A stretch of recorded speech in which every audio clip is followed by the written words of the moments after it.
Bien,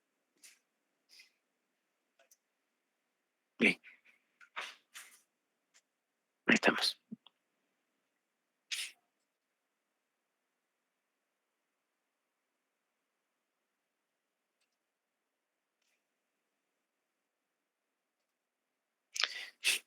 Bien, entonces,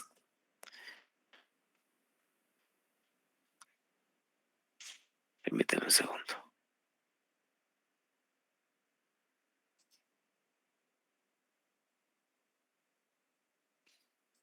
Ahí estamos. Bien.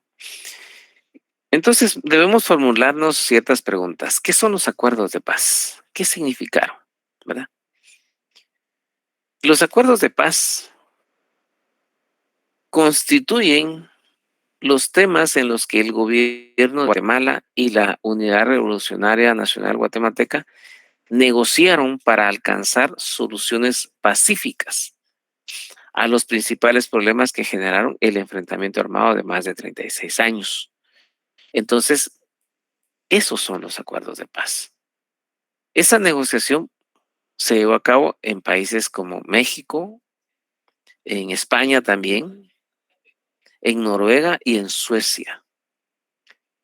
Durante 14 años, ¿ya? Fíjense ustedes, una serie de encuentros, ¿ya? En los cuales muchas veces ni se atrevían a saludarse, ni siquiera a veces llegaban a un entendido de quién iba a representar al gobierno del Estado de Guatemala. Pero los países amigos trataban de alguna forma de motivarlos a que llegaran a esas reuniones. Inclusive muchos intentos de reuniones quedaron en solo intentos, porque no, pues no nombraban, ¿verdad? Esto derivaba a esas presiones internas en la República de Guatemala que se van a cabo precisamente para no lograr conciliar, ¿verdad? Porque al final de cuentas en esos conflictos armados siempre van a haber perdedores, por supuesto, pero hay muchos que ganan y ganan con el conflicto, porque siempre hay intereses de por medio, intereses de quienes pretenden el poder, ¿ya? Quien está en el poder lucha por mantenerse en él y el que intenta llegar al poder lucha precisamente en contra del que está ejerciendo el poder. Eso es parte de la esencia del ser humano, ¿verdad? Porque luchan por tener el poder mismo, ¿verdad? Y en este caso el poder político, el poder del Estado. Entonces, durante 14 años se llevaron intentos de reuniones que se quedaban muchas veces en intentos de reuniones. Estos países amigos, por supuesto en México, decían, miren, nuestro territorio está acá, vengan y reúnanse, y los invitaban. España también, asimismo Noruega y Suecia. Ellos decían, aquí está, un espacio neutral, es decir, países que de alguna u otra forma pues han sido amigos y siguen siendo amigos de Guatemala, ¿verdad? Esa negociación culminó precisamente con la firma del acuerdo de paz firme y duradera. Esto se realizó el 29 de diciembre de 1996 en el Palacio Nacional de la Cultura de Guatemala, de la ciudad de Guatemala. Bien, entonces veamos cuáles son las causas que originaron el conflicto armado interno. Dentro de las que habíamos mencionado, por supuesto, hay causas históricas. Estas causas históricas podemos mencionar la realidad social, ¿ya? La realidad política y económica de Guatemala, que lo habíamos mencionado. Entonces, era el caldo de cultivo, precisamente, ¿ya?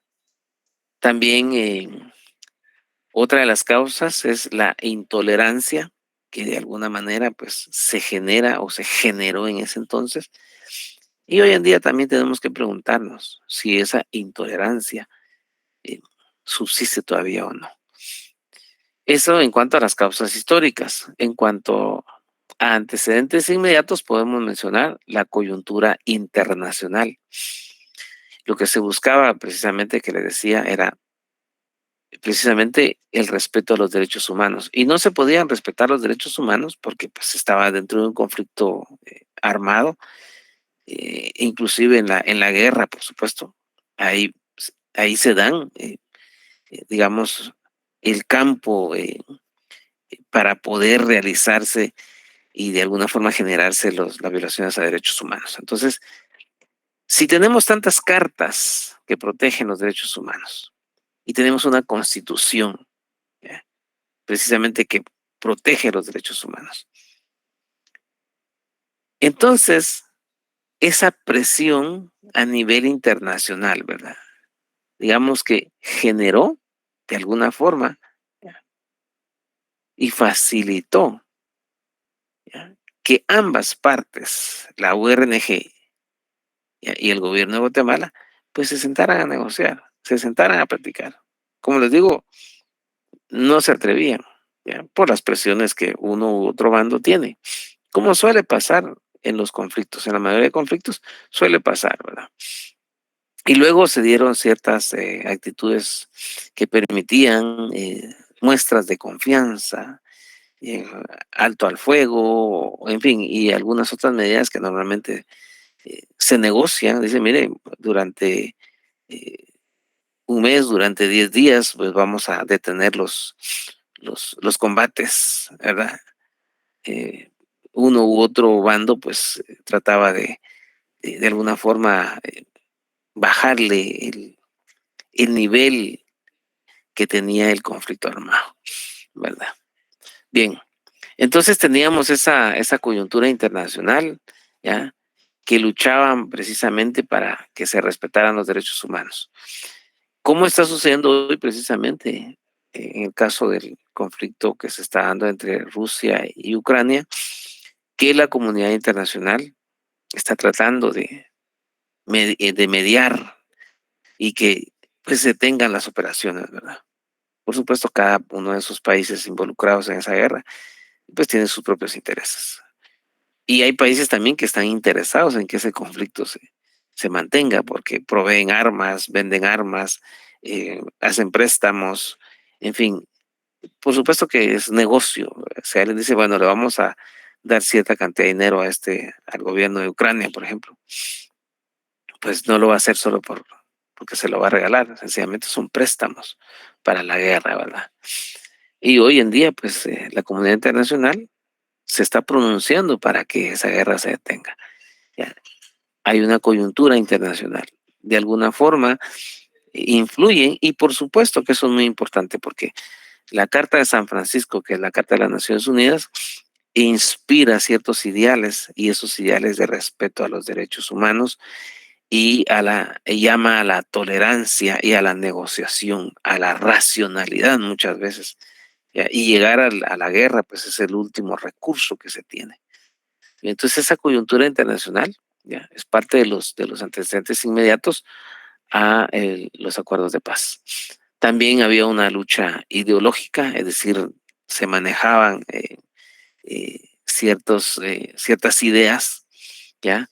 En ese sentido, había digamos, el caso de la Guerra Fría, que había de este y oeste entre Estados Unidos y la Unión Soviética.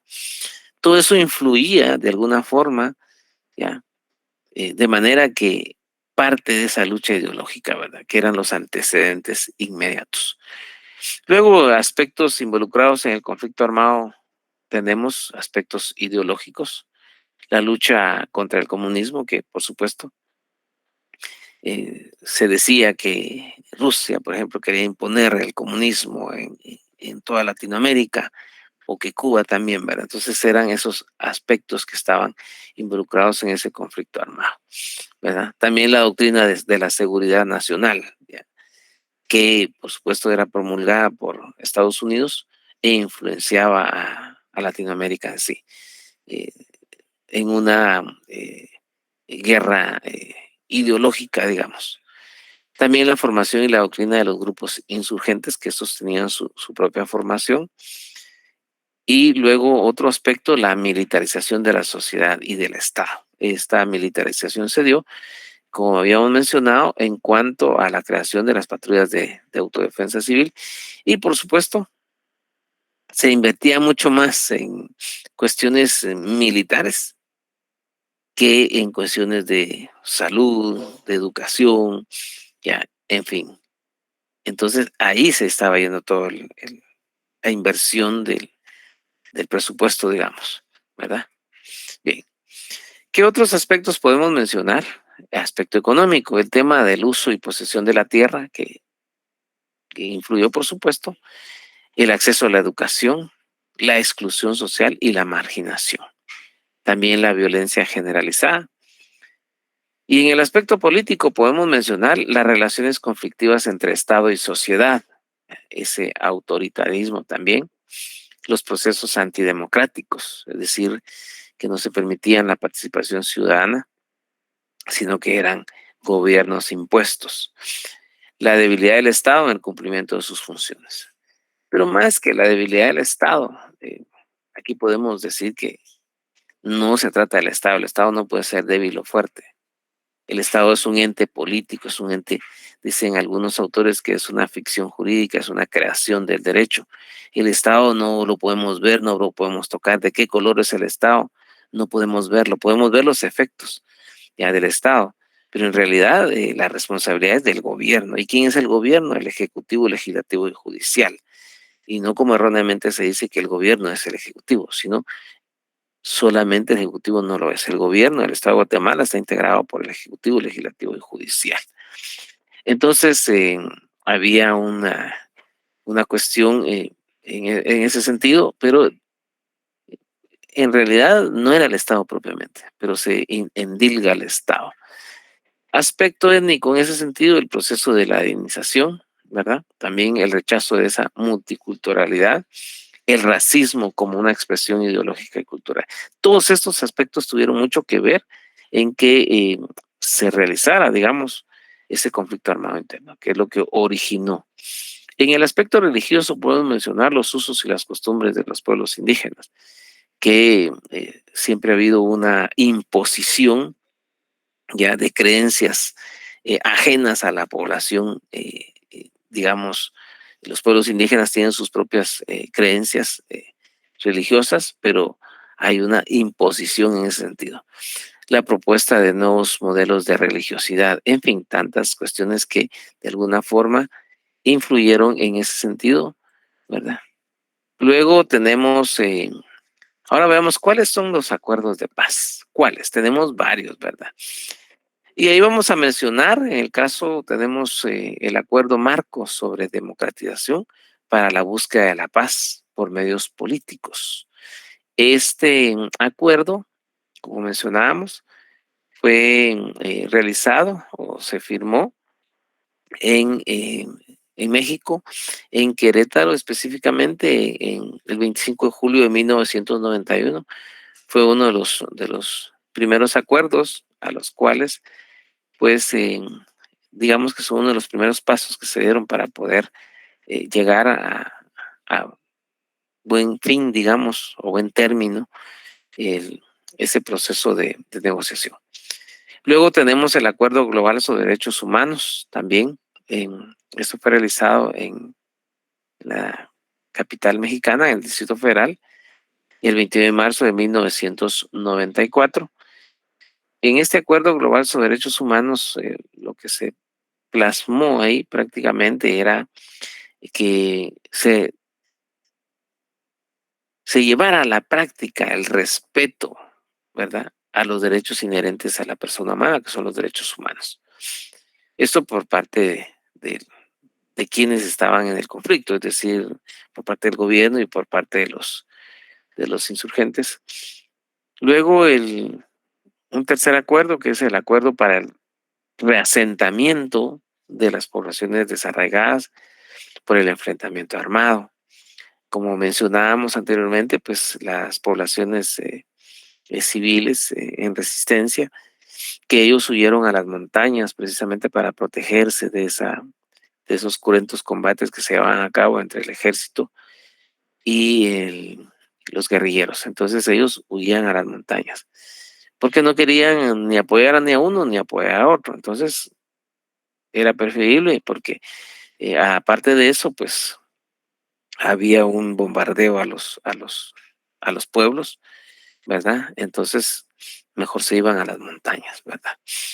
Entonces, en ese sentido hubo ese acuerdo de reasentamiento de poblaciones desarraigadas por ese enfrentamiento. De hecho, hacia México, muchas de las poblaciones fronterizas huyeron a México, ¿verdad? Precisamente para resguardar sus vidas, y si no habría sido así, pues habrían muerto como sucedió con muchos, que aún no siendo combatientes, sus poblaciones fueron arrasadas, no solo por el bombardeo de los aviones, sino también, pues prácticamente arrasaban con la población, le echaban fuego a las casas de los campesinos, ¿verdad? Este acuerdo se realizó en Noruega, en Oslo, Noruega, el 17 de junio de 1994. Entonces, lo que buscaba con este acuerdo era que se diera la oportunidad de que estas poblaciones que habían sido desarraigadas por este enfrentamiento, pues pudieran regresar a sus poblaciones, ¿verdad? Es decir, a las aldeas donde ellos habían huido del enfrentamiento. Entonces, y que de alguna forma, tanto una y otra parte dentro del conflicto, pues se comprometieran a respetar precisamente ese derecho que tenían estas poblaciones, ¿verdad? Luego se da el acuerdo sobre el establecimiento de la Comisión para el esclarecimiento histórico de las violaciones de los derechos humanos y los hechos de violencia que han causado sufrimientos a la población guatemalteca. Este acuerdo sobre esa comisión para esclarecer las violaciones de los derechos humanos y hechos de violencia, este acuerdo se llevó a cabo siempre en Noruega, en Oslo, Noruega, el 23 de junio de 1994, o sea, fue posterior al acuerdo para el reasentamiento, en todo caso, de las poblaciones desarraigadas, el acuerdo de esa comisión que esclareciera precisamente las violaciones o las graves o leves o las violaciones de derechos humanos de la población. Esto, por supuesto, eh, lo que buscaba era precisamente establecer eh, esas violaciones que se dieron por ambas partes, por supuesto, porque aquí hay que hablar lo que es, en ese sentido, ambas partes en algún momento pudieron haber caído en violaciones a derechos humanos, ¿verdad? Luego se da el acuerdo sobre identidad y derechos de los pueblos indígenas. Estos acuerdos fueron realizados, firmados en marzo, el 31 de marzo de 1995, fue realizado en la capital de México, en el Distrito Federal, en esa fecha. Lo que buscaba era que se respetara precisamente los derechos de los pueblos indígenas y ese derecho a su propia identidad, ¿verdad? Que tienen el derecho a desarrollarse como tal, como pueblos indígenas, sin imposiciones de ninguna clase, ¿verdad? Eso fue realizado, como decíamos, en la capital mexicana en 1995. Luego tenemos el siguiente acuerdo, que era el acuerdo sobre aspectos socioeconómicos y situación agraria. En en ese contexto de estos acuerdos, se llegó a este punto y se celebró este acuerdo en la capital mexicana el 6 de mayo de 1996, es decir, 2 años posteriores no, un año posterior al acuerdo anterior de sobre la identidad y derechos de los pueblos indígenas. En este caso, esos aspectos socioeconómicos y la situación agraria lo que buscaba de alguna forma que se respetara los derechos que tenían los pueblos indígenas sobre ciertas tierras que históricamente les han pertenecido, ¿verdad? Entonces buscaban revisar esa situación agraria. ¿Cuál es la situación de la población en cuanto a las tierras que ellos estaban poseyendo, ¿verdad? Luego el acuerdo sobre el fortalecimiento del poder civil y la función del ejército en una sociedad democrática. Este acuerdo lo que buscaba era, de alguna forma, abrir esos espacios para que los civiles pudieran, digamos, ocuparlos y no estuvieran detentados por digamos, quienes integraban el ejército en ese entonces. Y por supuesto, en una sociedad democrática en el cual sus roles que tiene el ejército pues están bien definidos. Y como veremos, estimados estudiantes, en algún momento pues se dieron ciertas reformas a la Constitución Política de la República que permitió adecuar ya estos acuerdos y de alguna forma permitió que el ejército, digamos, jugara su rol que le corresponde en una sociedad democrática y no necesariamente ejercer el poder político, es decir, separar la función del ejército, ¿ya? Separándola de la función o ejercicio del poder político, totalmente aparte. Entonces, eso es lo que se buscaba dentro de este acuerdo de fortalecimiento del poder civil, ¿ya? Esto fue realizado en la capital mexicana el 19 de septiembre de 1996. Luego se da el acuerdo sobre el definitivo cese al fuego, ¿ya? Es decir, que, pues obviamente que se detuvieran los combates, ¿ya? Este cese al fuego, pues ese acuerdo de cese al fuego se realizó y firmó el 4 de diciembre de 1996 en Oslo, Noruega. Ahí se firmó, ¿ya? En ese sentido, pues podemos decir que ese acuerdo de alguna forma daba la pauta para entender y que ambas partes comprendieran que ese compromiso de evitaría los enfrentamientos, ¿verdad? Es decir, que ya cesara el fuego, es decir, que las armas pues ya no fueran utilizadas, es decir, que ya no buscaran el enfrentamiento, ni por parte de los grupos guerrilleros, ni por parte del ejército. Estamos hablando de diciembre de 1996, 4 de diciembre. Luego se da el acuerdo sobre reformas constitucionales y régimen electoral. Este acuerdo se realiza en Suecia el 7 de diciembre de 1996, ya en la capital de Suecia, en Estocolmo. En esa fecha, pues, se da ese acuerdo para poder reformar la Constitución Política de la República y el régimen electoral en Guatemala.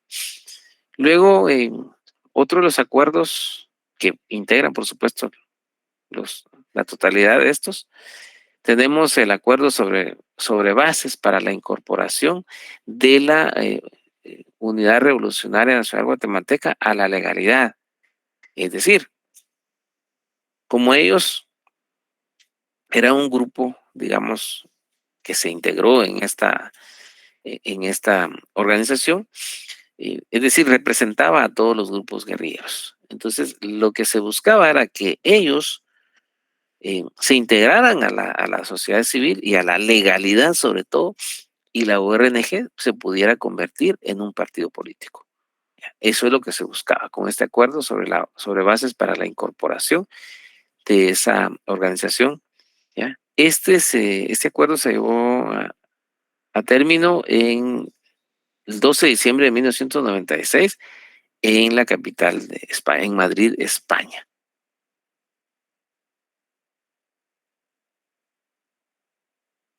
Luego tenemos el acuerdo que tiene que ver con el cronograma para la implementación, ya, porque qué bonitos los acuerdos y todo, ¿verdad?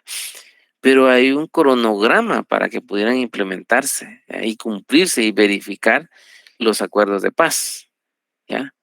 Esto fue realizado el 29 de diciembre de 1996. Entonces, en ese acuerdo, ¿ya? Lo que se buscaba era establecer ciertos plazos dentro de los cuales se fueran a a implementar y, por supuesto, darle cumplimiento, ¿ya? Y que se verificara precisamente ese cumplimiento de los acuerdos de paz. Luego el acuerdo, el último, que es el acuerdo de paz firme y duradera, que fue firmado en la ciudad de Guatemala el 29 de diciembre de 1996, ¿verdad? Entonces, eso sería prácticamente el contenido de los acuerdos de paz, es decir, cada uno de ellos, eh, para hasta llegar al último, que es el acuerdo de paz firme y duradera. Bien, voy a abrir la posibilidad para que ustedes puedan plantear sus inquietudes, sus comentarios y descanso un poquito mi voz.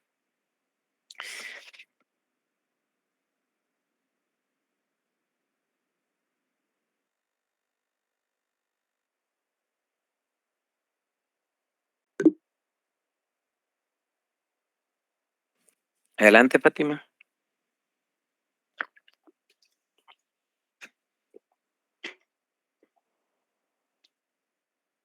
Adelante, Fátima.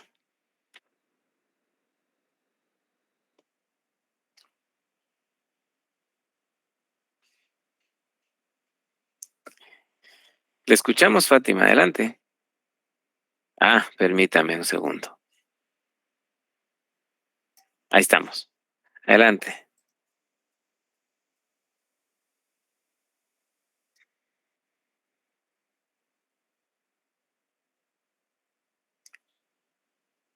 ¿Un grupo qué?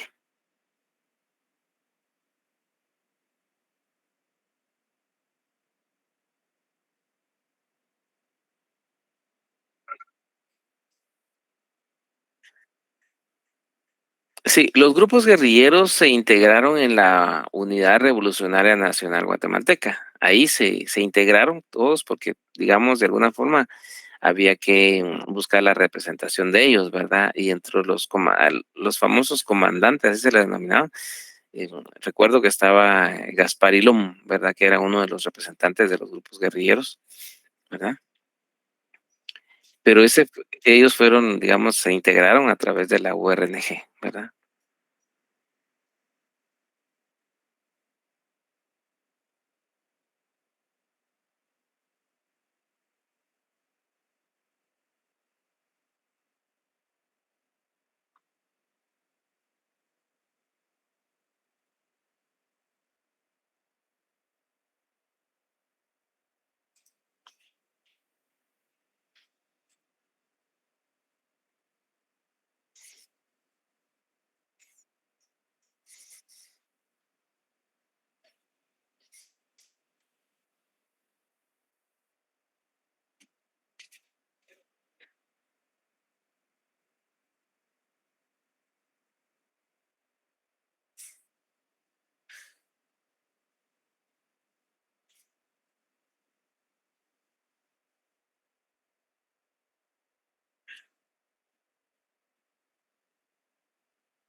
Excelente, muchas gracias, estimada Fátima, por su aporte.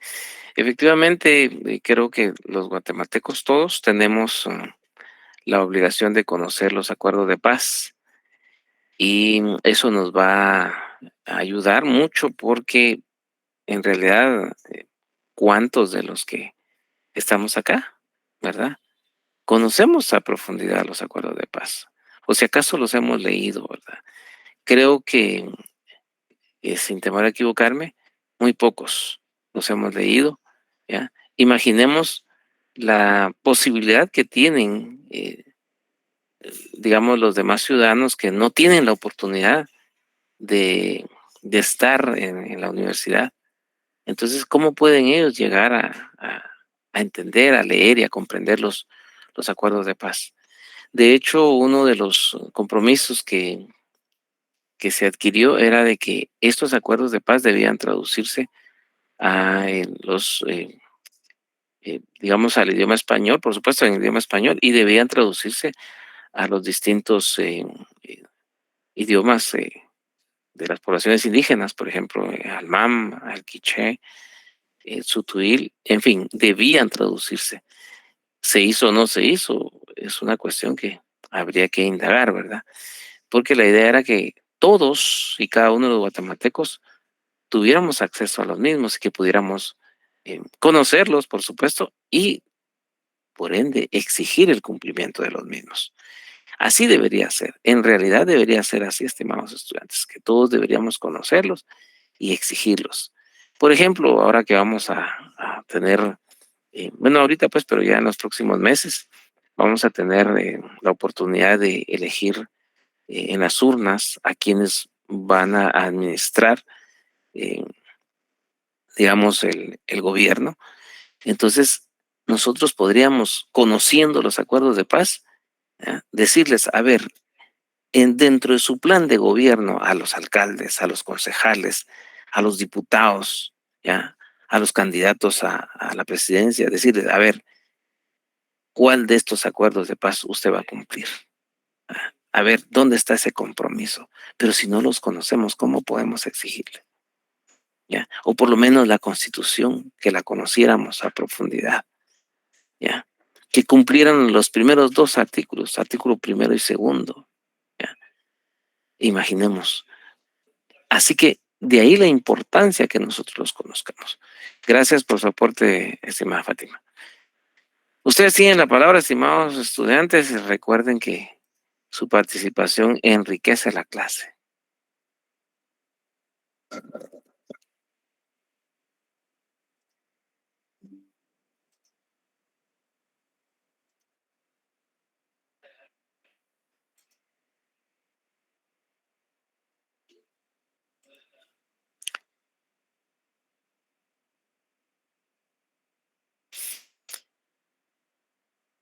Vamos a ver, dice Francisco, que, bueno, que lo cumplan es una cosa muy distinta.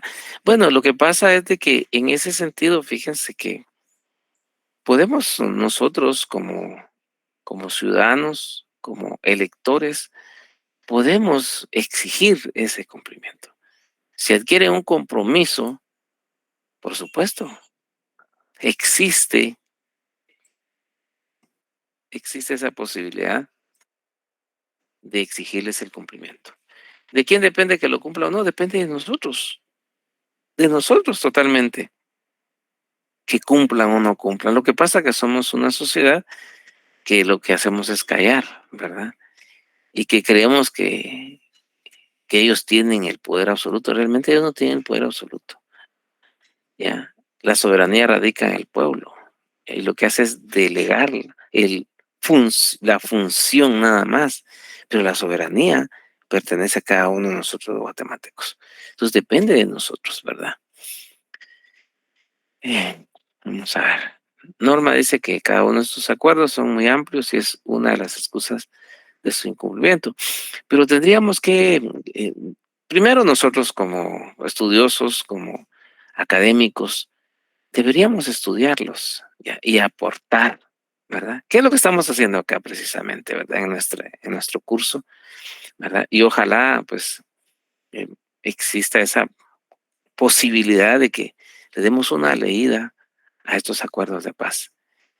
Entonces, no voy a decir que les voy a dejar tareas con esto, pero sí, la tarea sería leerlos, por lo menos informarnos, ¿verdad? E ir y enseñar a otros, ¿verdad? Ir y enseñar a todos. Es decir, debemos ir, ¿ya? Y decirles, miren, aquí están los acuerdos de paz, léanlos, por lo menos que los lean, ¿verdad? Y empezar a cumplirlos en su mínima parte, pero no se han cumplido. Ok. Brandon dice que esa falta de conocimiento influye mucho en la falta de cumplimiento de lo que ya está en la ley.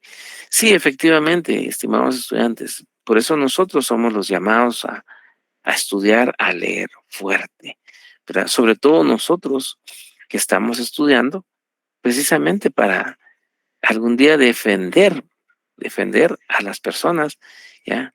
En la, en la protección de sus derechos, ¿verdad? Y sobre todo los derechos humanos. Bien. Néstor dice que lamentablemente las causas que provocaron el conflicto, como la pobreza, la desigualdad y la discriminación, aún siguen, ¿ya? Por eso en cierta parte no se cumple. Sí, hay razón en ello porque precisamente esa falta de conocimiento de los mismos permite que la gente se cruce de brazos, ¿ya? Y entonces al cruzarse de brazos dice, no, es que ellos nos conformamos, digamos, bueno, estos van a ir a hacer lo mismo, muchos ya no van a las urnas y, y no cumplen con esa obligación de elegir y ser electo. Entonces, ¿por qué van a ir a hacer lo mismo? No, van a ir a hacer lo mismo porque nosotros lo permitimos, ¿ya? Entonces tenemos que dejar de elegir a los mismos y si estos nuevos no cumplen, pues vayamos y exijámosles. Vayamos y manifestémonos, pero respetando los derechos de los demás.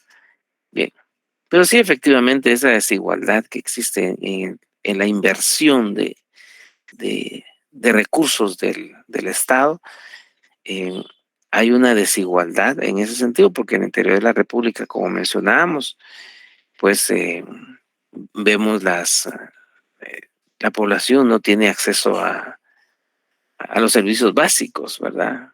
A salud, a educación, eh, no tienen esa posibilidad de poder sacar sus productos a través de los medios de- de comunicación que son las carreteras, carreteras mal cuidadas, en fin, o sea, hay una serie de desigualdades, contrario a lo que se da en la ciudad de Guatemala, grandes pasos a desnivel, etcétera, ¿verdad? Muy bien.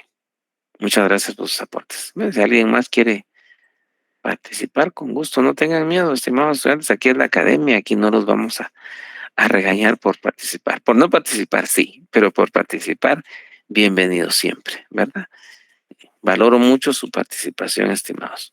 De ahí la importancia también que leamos, ¿verdad? Ustedes, porque si no leemos no vamos a conocer.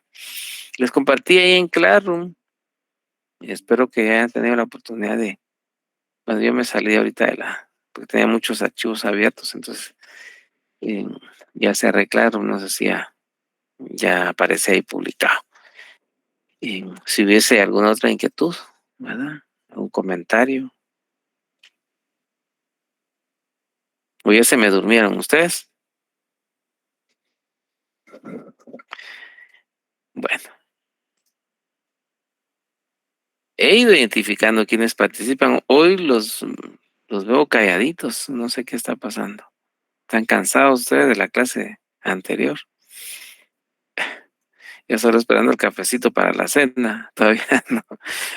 Bueno, sí, por ahí he ido identificando a algunos compañeros que participan y eso es importante, ¿verdad? Bien, adelante Roberto y después le damos la palabra a Helen. ¿Qué tal, licenciado? Buenas noches, gusto saludarle. Gracias. Con respecto a lo que usted hablaba de temas de votaciones, ¿usted cree que,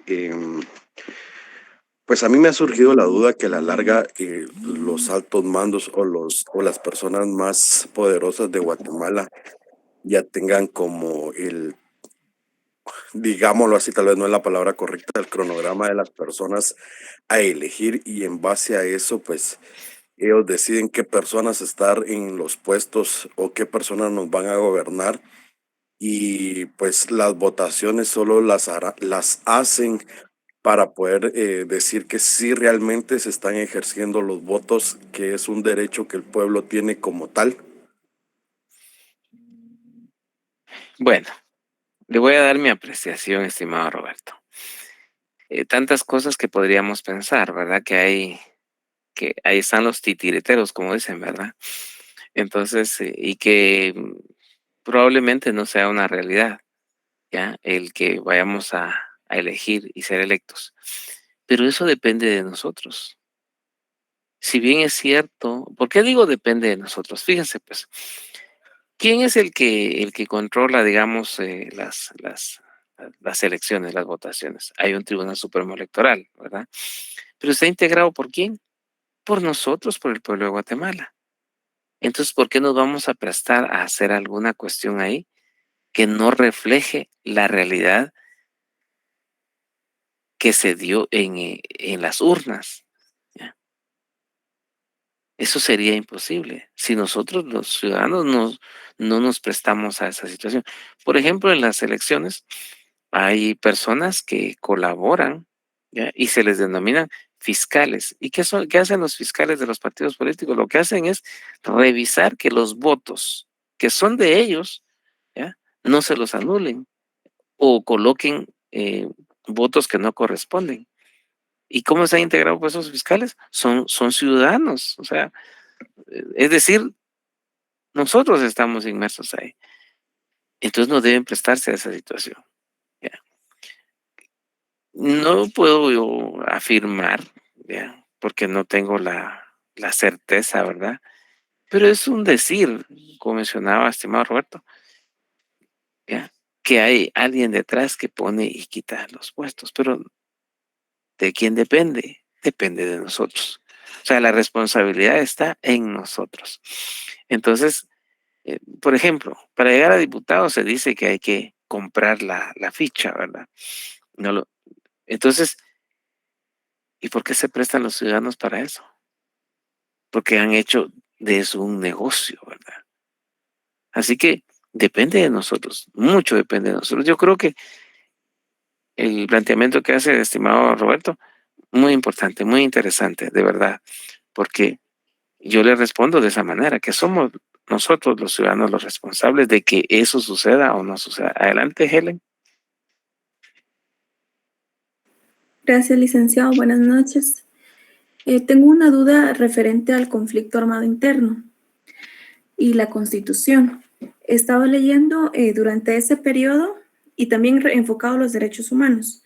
Ya existía la Constitución, incluso Guatemala ya era signataria de convenios en materia de derechos humanos. ¿Por qué es que se dio tanta violación a los derechos humanos y cuál sería el riesgo de que llegara a suceder nuevamente en la actualidad? Si se supone que nos enseñan tanto, leemos tanto, la doctrina nos indica que la Constitución es suprema, que son las leyes fundamentales, ¿por qué en ese momento no se aplicó ese principio de supremacía constitucional? Bien, interesante planteamiento de Helen.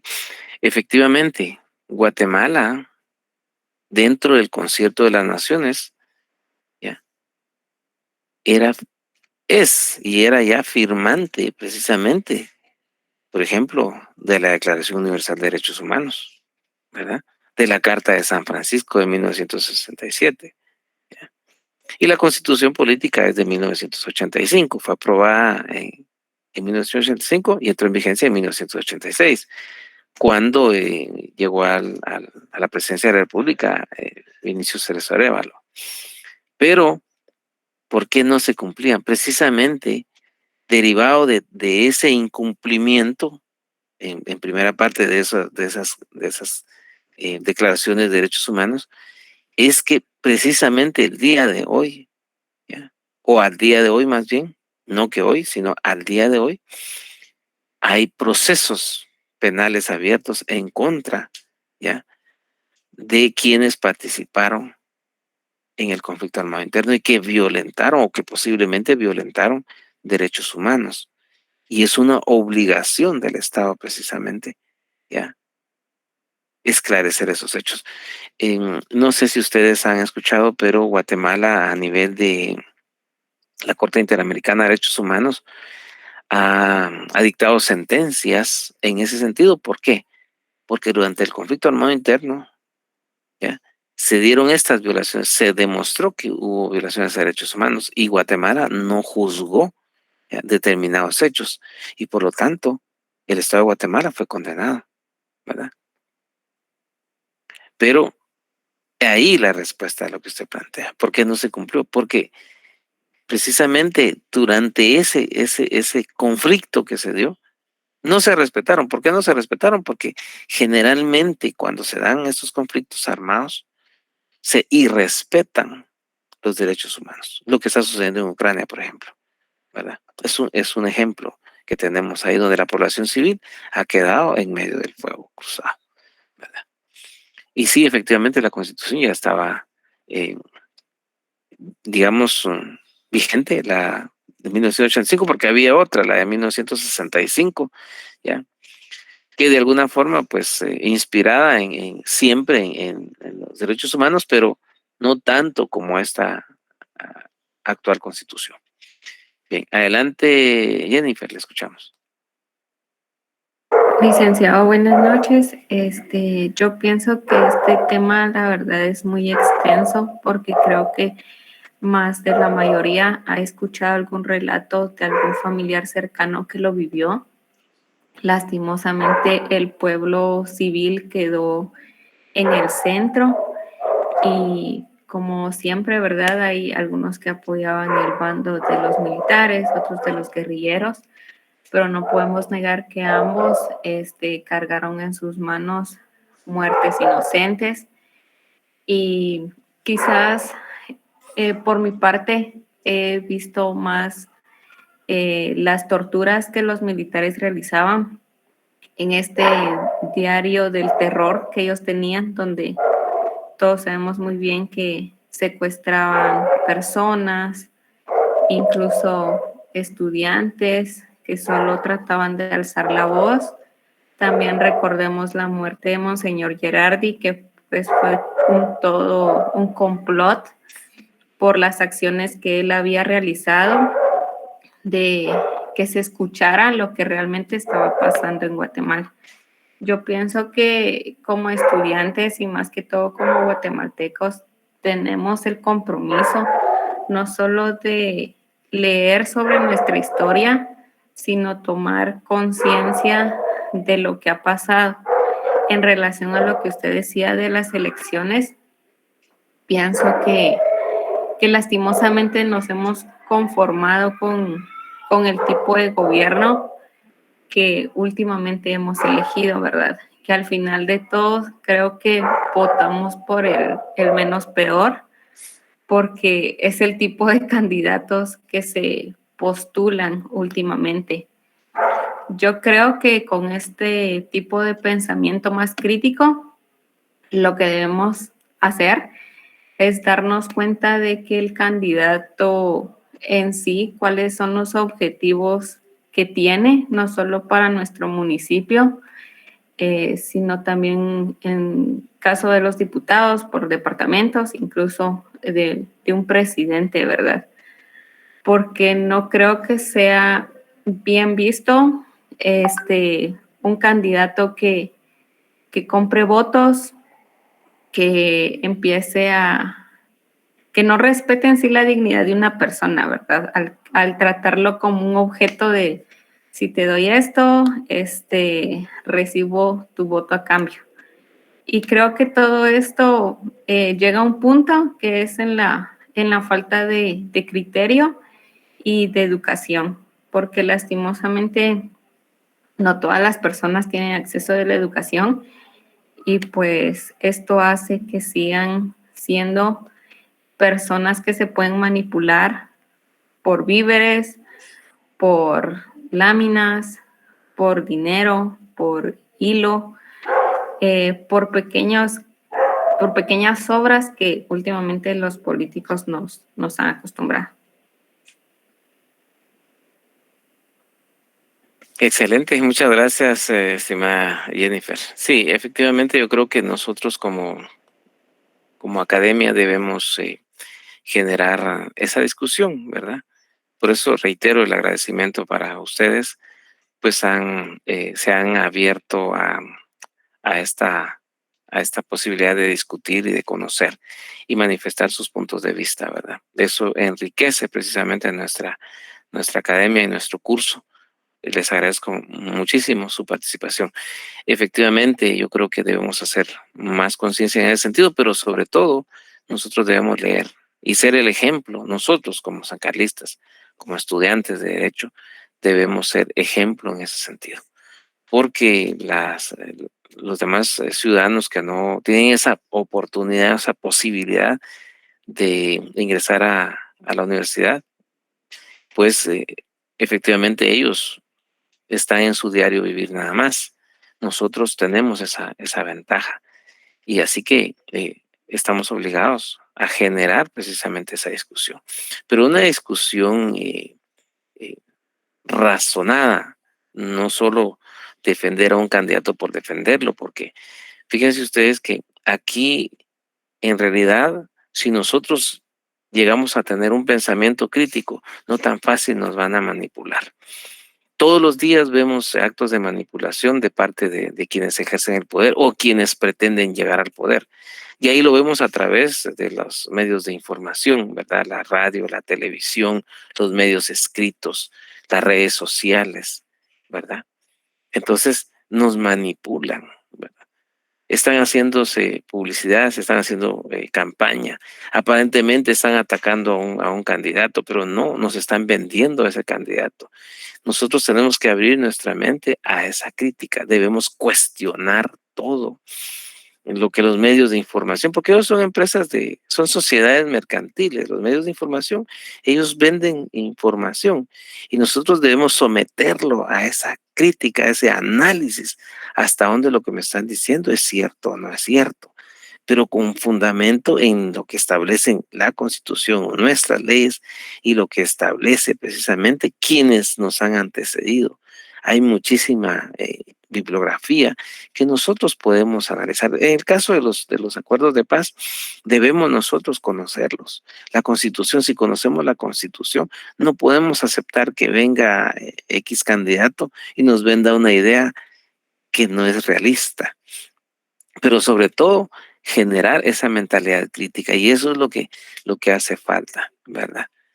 Así que muchas gracias. No sé si hay alguien más que quiera participar. Quiero ver si hay alguien por acá que haya escrito. Vamos a ver.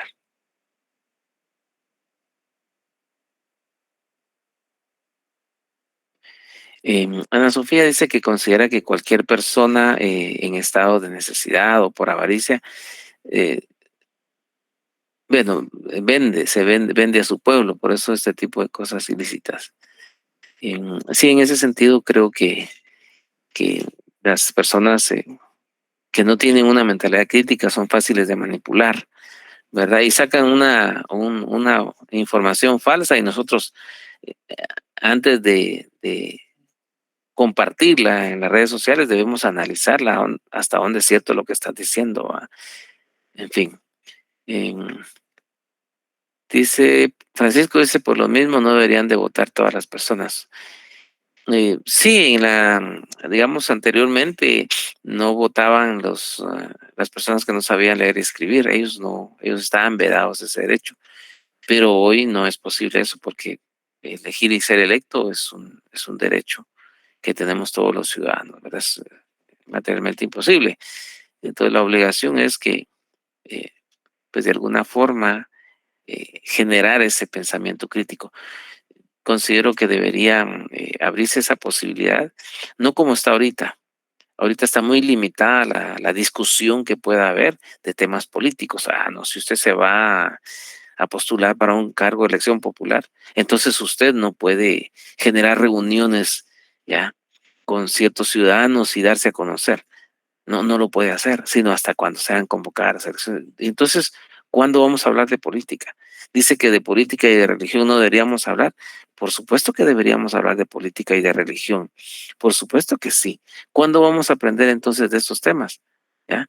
Vamos a depender solamente de los dirigentes religiosos, de los dirigentes políticos. No, nosotros debemos discutir de religión y de política, pero para eso debemos informarnos, debemos leer, porque no solo se trata de nuestras creencias, sino se trata de nuestro razonamiento, pero es un razonamiento, ¿ya?, que se deriva de lo que hemos estudiado, de lo que hemos leído, no solo porque nos lo dijo el vecino, no solo porque lo dijo mi papá, mi mamá, mi hermano, mi novio, novia, etcétera.